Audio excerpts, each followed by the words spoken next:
Diawali dengan memperlihatkan sekumpulan pasukan elit SWAT bersenjata lengkap yang memasuki sebuah gedung rumah sakit. Sementara itu di dalam gedung seorang pria sedang bertarung secara brutal dengan beberapa orang anggota SWAT yang ingin menangkapnya.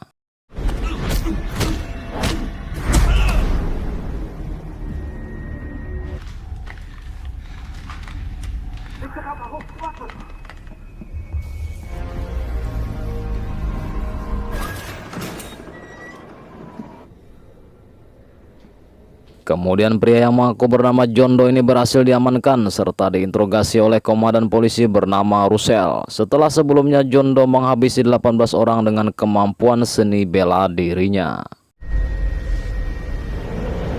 Dan cerita akan berpusat pada sebuah bangunan rumah sakit. Pria ini bernama An Point, di mana tujuannya datang ke rumah sakit tersebut untuk melamar pekerjaan, yang dimana An mendapatkan info loker itu dari salah satu siaran di radio. Sesampainya di dalam gedung, An disambut oleh laki-laki parubaya bernama Bonham. Setelah menjelaskan maksud tujuannya dan tanpa persyaratan surat lamaran, interview, KTP, dan ijazah, An resmi menjadi karyawan di rumah sakit yang sekarang beralih fungsi menjadi tempat tinggal para orang tunawisma. Kemudian Bonham membawa ke kamar yang akan ditinggalinya. Di situ ia bertemu dengan perempuan bernama Dewitt yang sedang menjaga ibunya. Dewitt yang dandanannya mirip seperti Harley Quinn, kekasih Joker, pun bertanya kepada An, "Apa kau bisa bertarung?" An pun menjawab, "Aku akan bertarung jika terpaksa." Dan inilah sekilas kisah masa lalu An yang melakukan pertarungan.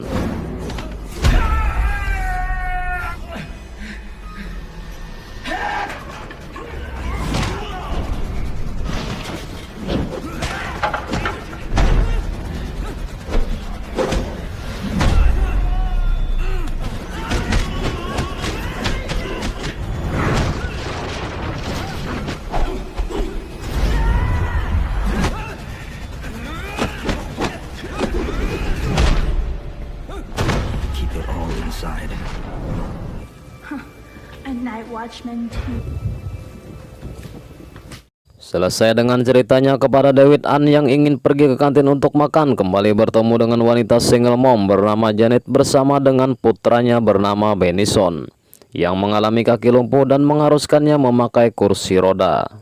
Setelah berkenalan serta mengucapkan rasa terima kasih, Janet pun permisi dari hadapan An dengan serta membawa putranya.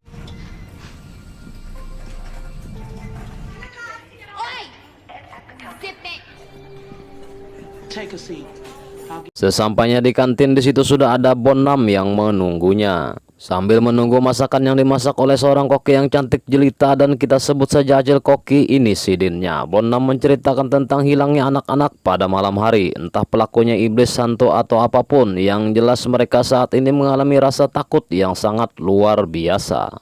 Kemudian Bonham memberikan sebuah kalung berlambang Hanuman, sang raja kera. Ia juga menambahkan jika itu akan melindunginya dari godaan para syaitan dan iblis, katanya.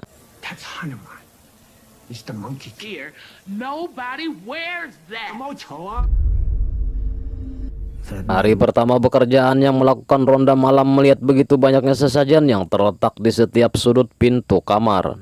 Kemudian An mendengar sebuah suara yang mengatakan iblis berada di balik tembok ini. An yang penasaran dengan asal suara itu pun mendekatinya, namun An tidak menemukan siapa-siapa. Ia hanya melihat sebuah patung Santa Maria yang juga terdapat beberapa sajen. Akan tetapi suara itu kembali berkata, "Kiamat sudah dekat dan aku bisa melihat masa lalumu." Kemudian kita akan melihat masa lalu An ketika bertarung secara brutal, dan inilah aksinya.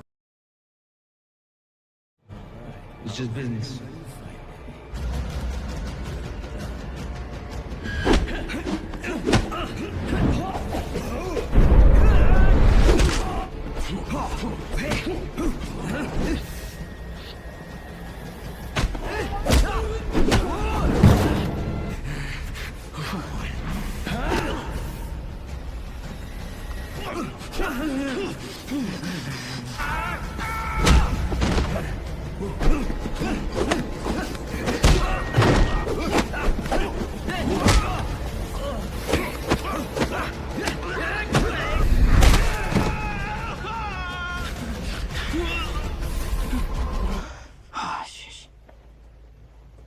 Keesokannya An kembali dibuat kaget ketika mendengar berita hilangnya seorang anak yang telah diculik. Hal itu tentu membuat dirinya merasa bersalah karena sebagai wakar ia mempunyai tanggung jawab untuk melindungi orang-orang yang berada di sana.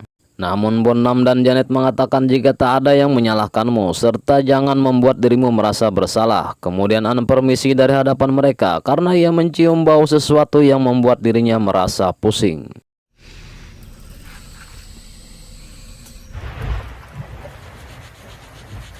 An yang sekarang berada di kamar Janet mencoba bertanya siapa dalang di balik ini semua. Janet pun menjawab tidak tahu. Akan tetapi Janet kembali berujar bahwa ia pernah mendengar sebuah nama yaitu Mephisto yang kemungkinan ia adalah otak dari peristiwa ini semua.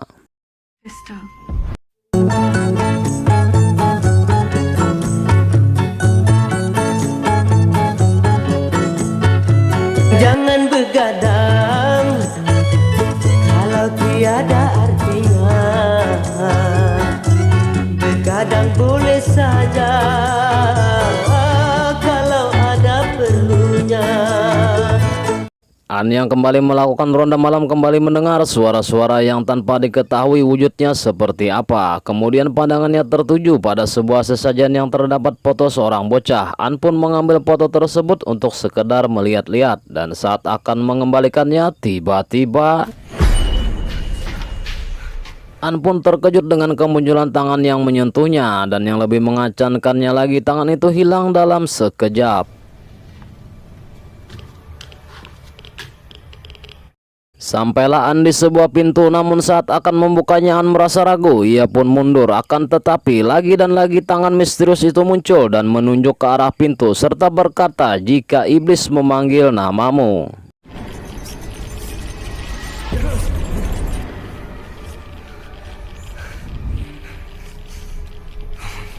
An bergegas pergi entah karena takut atau apa, entahlah, namun rasa kagetnya belumlah usai ketika ia memergoki dua orang yang sedang menculik seorang anak. An pun berteriak kepada dua orang tersebut, kemudian salah satu dari mereka maju untuk melawan An dan kemudian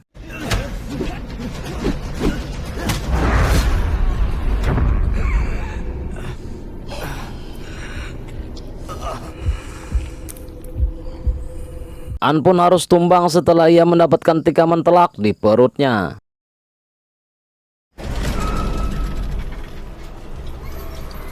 Kemudian kita akan diperlihatkan kepada tokoh penjahat yang bergelar 4 penunggang kuda, di mana mereka berencana menggunakan jiwa anak-anak untuk mewujudkan akhir zaman agar kejahatan tumbuh lebih kuat. Namun untuk melakukan ritual tersebut mereka masih harus mencari 2 orang anak lagi. Kembali kepada An yang saat ini tengah sekarat, namun beruntung Janet, Bonam dan yang lainnya berhasil menolongnya. Dengan ritual yang ia percayai, Bonam mencoba menyelamatkan An dari kematian.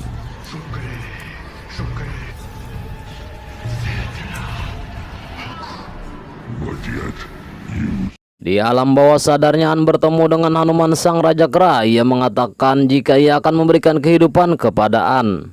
An yang kembali ke alam nyata kemudian berjalan menuju kantin di mana tujuannya untuk bertemu dengan Janet serta ingin mengucapkan terima kasih karena sudah merawatnya. Namun ia tak bertemu dengan Janet, ia hanya bertemu dengan beberapa orang yang sedang makan sambil memandangi dirinya dengan penuh rasa iba. Karena kondisinya yang masih belum pulih, An sempat akan terjatuh. Namun Bonam yang kebetulan berada di kantin segera menolong dirinya. An kemudian menceritakan apa yang baru saja dialaminya di alam bawah sadarnya. Bonam segera membawa An pergi agar obrolan mereka tidak terdengar oleh orang lain. Sampailah mereka di tempat di mana di situ begitu banyak barang-barang yang dianggap keramat oleh Bonam. Ia juga mengatakan bahwa ini semua adalah warisan dari keluarganya.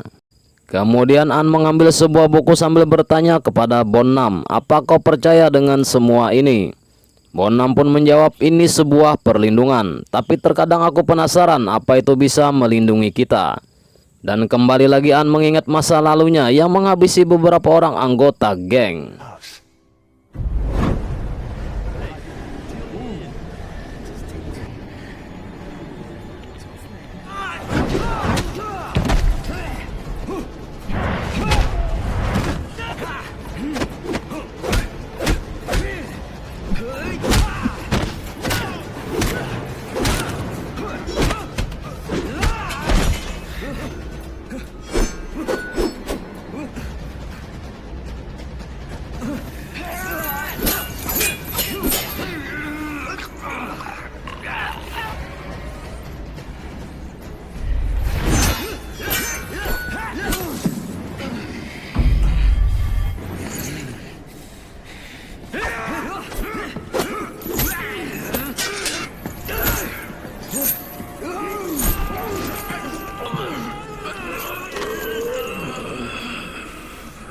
Setelah tersadar, An kembali bertanya pada Bonam, "Apa kau punya ritual untuk menghentikan halusinasi pada diriku?" Bonam pun menjawab, "Mungkin Hanuman ingin mengendalikan dirimu, namun ia tak bisa membunuhmu."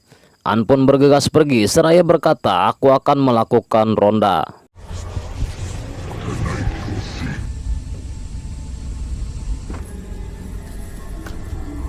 Kali ini para penjahat berhasil menculik Benison, namun aksi mereka diketahui oleh An. Salah satu penjahat yang bernama Panjul pun maju untuk melawan si An. Dengan begitu mudahnya An dibuat tak berdaya oleh si Panjul. Di alam bawah sadarnya An kembali bertemu dengan Hanuman. Hanuman juga berkata bahwa An akan memberikan darahnya dan ia akan memberikannya kekuatan. Kembali ke alam nyata, An sudah terbangun. Melihat hal itu, Panjul yang jengkel segera menyerang. Akan tetapi beginilah nasib si Panjul selanjutnya.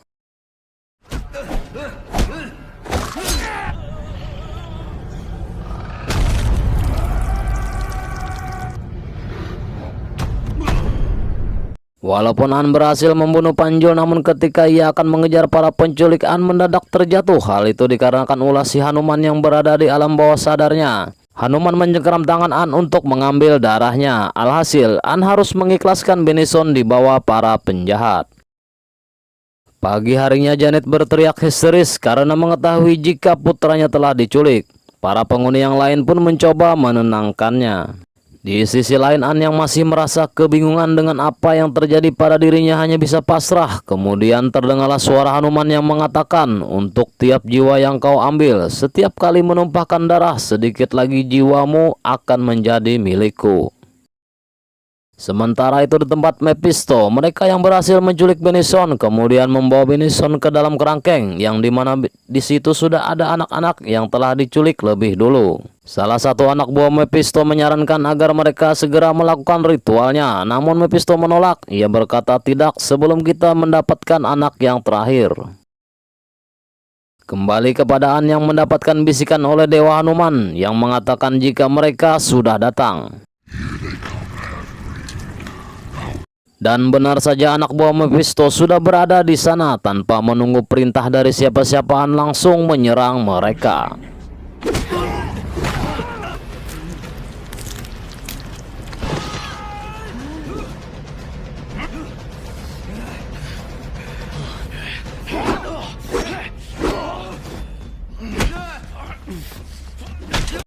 An berhasil membunuh 3 dari 4 orang penjahat tersebut. Aksinya terhenti ketika Hanuman kembali berulah di alam bawah sadarnya yang mengambil darah An sebagai bentuk perjanjian, sehingga salah satu penjahat wanita itu berhasil kabur.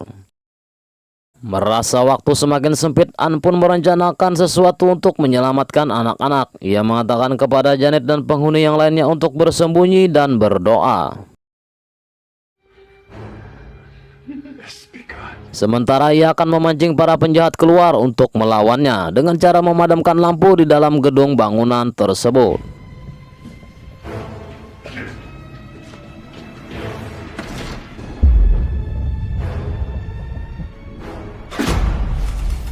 Tak selang beberapa lama datanglah para penjahat yang dipimpin oleh Samael, dan inilah yang terjadi.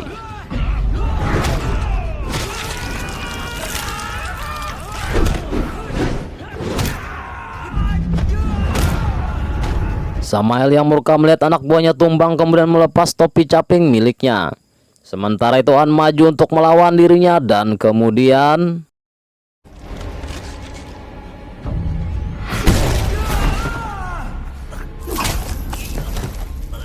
An pun dibuat tak berdaya oleh Samael, dan saat Samael akan membunuhnya, tiba-tiba Janet dan para penghuni yang lainnya sudah berada di sana untuk membantu An.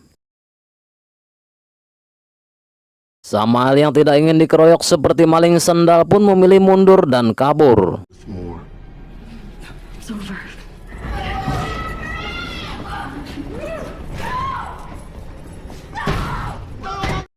Kembali kepada An yang sekarang berada di alam bawah sadarnya, ia berbicara pada Hanuman untuk mengambil seluruh jiwanya karena ia merasa tak mempunyai pilihan lain untuk melawan para penjahat tersebut. Hanuman yang sedari awal menginginkan wadah untuk dirinya pun menyetujui hal tersebut. Hanuman segera memberikan tongkat sakti miliknya. An pun terlepas dari rantai yang membelenggu tangannya. Ia pun terlahir kembali dengan kekuatan si Raja Kera, Hanuman sang dewa perang.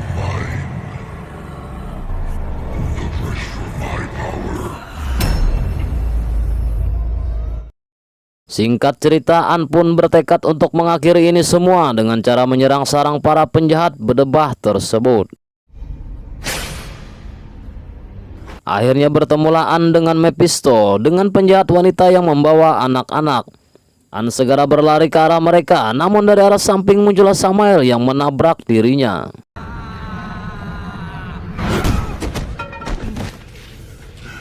I can't do that.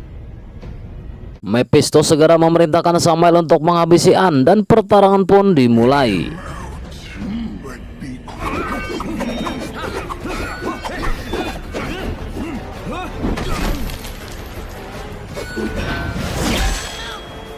An berhasil membuat Samael sempat kewalahan, kemudian An melempar tongkat miliknya yang tepat mengenai penjahat wanita yang membuatnya modar seketika. Melihat hal itu, Mephisto segera pergi melarikan diri. Kembali kepada An dan Samael, Samael menggunakan minyak dan menyiramkannya ke tubuh An. Samael percaya jika minyak tersebut bisa membuat kekuatan An melemah. Namun An kembali bangkit dan pertarungan pun kembali berlanjut.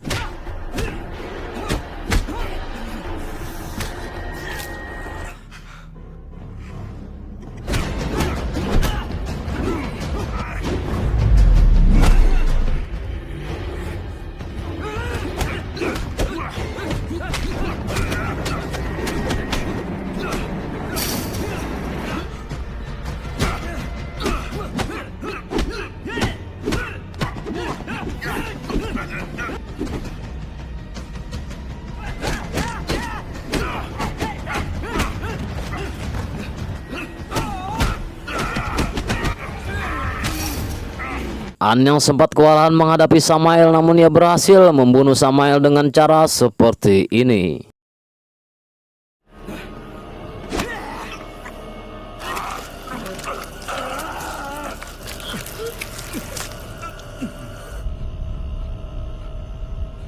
An yang berhasil menyelamatkan anak-anak pun mendapatkan ucapan terima kasih dari para penghuni tempat tersebut. Kemudian scene kembali berpindah kepada komandan polisi Russell yang masih menginterogasi pria bernama John Doe. Dan John Doe sendiri ialah si An, serta semua kejadian yang kita lihat adalah cerita dari dirinya. Kemudian Russell bertanya, mengapa kau tak menangkap Mephisto? An pun menjawab jika Mephisto berada di depannya. Dan kita semua akan terkejut ketika mengetahui fakta bahwa si Russell adalah Mephisto yang menjadi dalang di balik ini semua. Russell yang panik pun mencoba kabur, akan tetapi An berhasil membunuhnya dengan cara yang brutal.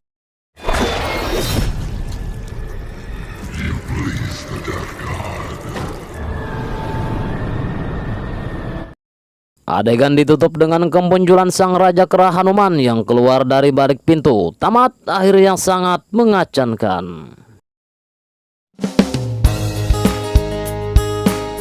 Dan ketika seseorang ingin berubah kepada hal yang baik, akan ada ujian yang menghampirinya. Jika kita bisa melewatinya, itulah sumber kebahagiaan yang dijanjikan Sang Ilahi. Saya Andi Kelana, mewakili orang yang ingin berubah menjadi baik, mengucapkan tetap semangat dalam menjalani kehidupan duniawi. Serta terima kasih sudah menonton dan sampai jumpa di video selanjutnya. Gula lawan gelapung kada bokula tapi sekampung. Assalamualaikum warahmatullahi wabarakatuh.